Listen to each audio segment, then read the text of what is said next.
之前我们已经分享了很多期有关于足弓塌陷或者扁平足的调整方法，我们更多的是从胫骨内旋受限或者髋关节受限以及足旋前这个角度来出发的。那么今天我们就从另一个角度来分享一下解决我们扁平足的训练方法，那就是我们的指屈肌。我们的指屈肌顾名思义是负责我们的脚趾做屈曲这个动作的，同时还有踝关节直屈的作用，还可以拉高我们的足弓。更重要的是，在我们的步态行走中，指屈肌可以在我们做足旋前、足弓塌陷的过程中起到一定的缓冲作用。当我们从足旋前过渡到脚掌蹬地这个过程中，更起着关键作用。那么今天我们就来分享2个练习方法，来帮助我们更好的提升我们指屈肌的力量，从而解决我们扁平足的问题。好了，话不多说，我们看一下这2个动作。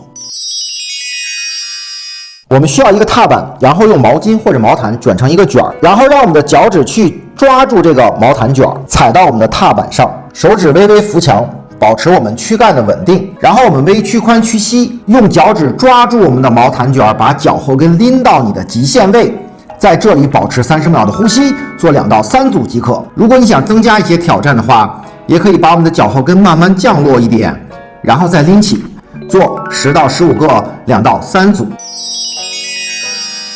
如果没有踏板的话，我们也可以用2个楔形垫，依然是将我们的脚趾抓住毛毯卷，手微微扶墙，保持躯干的直立，然后把我们的脚后跟拎起来，在这里保持30秒的呼吸，做2到3组。当然，你依然可以选择动态的练习，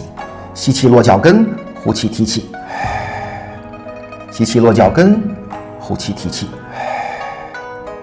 吸气，呼。用楔形垫可以更好的让我们找到大脚球发力的感觉，对我们足弓的提升大有益处。好了，以上就是我们今天的分享。如果你也是扁平足的同学，在我们尝试了我之前分享的练习方法之后，不妨再结合我们今天分享的指屈肌的训练方法，相信对你扁平足的改善是大有益处的。关注老王，做深度思考练习者，我们下期再见。